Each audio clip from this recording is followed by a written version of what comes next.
England Centre for Health Matters. The topic we're talking about tonight is actually in relation to trauma and bullying, so just to put that out there in case anyone feels that they need to leave the room, please do so. If you do leave the room, could you just do this? Give me a thumbs up if you're okay. If you're not, give me a thumbs down and we'll get one of our staff to come out and assist you. Thank you. 1 in 5. When I say 1 in 5 and use the word bullying, what's your first thought? 1 in 5. Bullying. So hold that thought for a moment and I'm going to come back to that. I'm going to talk briefly about the organisation I'm proudly representing. Mental Illness Education, ACT, MEAC.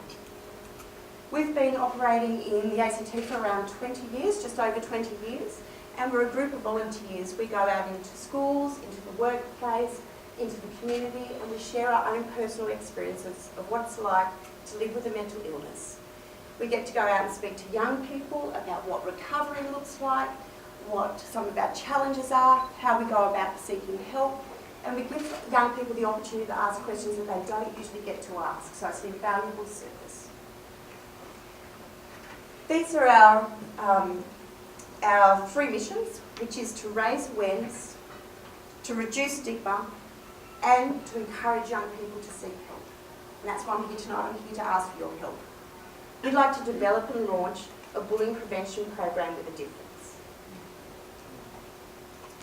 Let's come back to that 1 in 5 that I was talking about. So often when I say to people 1 in 5 and I use the word bullying, they say, that sounds about right. 1 in 5 people are bullied.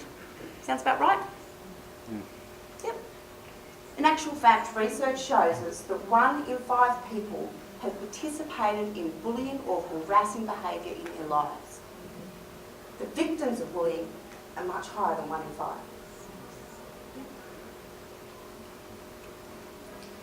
The impact of bullying is huge, and we know this from the research. So we know that victims of bullying are more likely to have low self-esteem, to experience depression and anxiety, to experience self-harm, body image issues, and even suicidality. It's a big, big problem. And we know the impact of bullying. Young people know the impact of bullying. So we've got to ask ourselves, why is it that young people bully other young people? We're going to take a moment to hear from one of our volunteers who's going to provide us with some insight. I used to target people, pick on them. It didn't really matter what about them. Anything to hurt them. I knew I was hurting them. I could see it in their faces and their eyes. Yeah, I was always in trouble with the teachers and the principal. And yeah, I was a bully, I guess. I just thought they were weak. You never saw the pain on my face. I never carried on the way they did. I never had fists flying at them, words sharper and faster than daggers from mum and dad, brothers and sisters. And no one ever asked me where the bruises came from, not once. No one ever asked me, are you okay? I didn't know what happened to me at home was abuse, and I didn't really know that I was a bully. I mean, now I volunteer with men. What happened to me, what I did, well, I'm making amends. I talk to kids, I tell them to be brave, I tell them to stand up and to speak up. I wish there'd been a program like MEAC's when I was out there when I was a kid. I mean, maybe, just maybe if a teacher or a kid would have seen my trauma too and asked, are you okay? Research from the Centre of Excellence in Behaviour Management in Canada, which is where our program is getting its evidence from, has found that a large number of young people who often bully have experienced their own trauma, family violence, neglect, or have actually been bullied by an adult in their life. Even bullies have stories. Our program is designed to address that. We have 3 target audiences that we're going to be speaking to when we go out and speak to young people in schools. Our first target audience will be victims of bullying. We want to let them know that it's not okay. We want to work with them to seek the support and the help that they need. Our second target audience is going to be talking to everyone, because everyone, when it comes to bullying, is a bystander of one sort or another. We're going to talk to young people about what it means to be a bystander. When you're a bystander, you can take, there's 3 options. You can either step back and passively watch the bullying take place. You can join in, and often young people join in so that they don't become the targets of the bullying. And the third option is to become a positive bystander, and you can actually take action and say, this is not okay.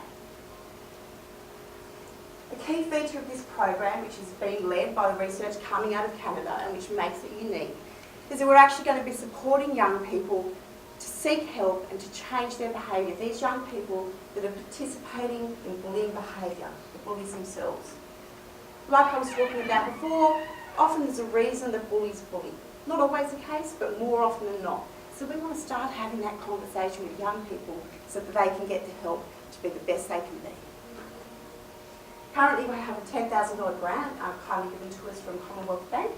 We need another $15,000 at least to start this program, to develop it and to launch it into ACT schools, and that way we can reach over 1,000 young people.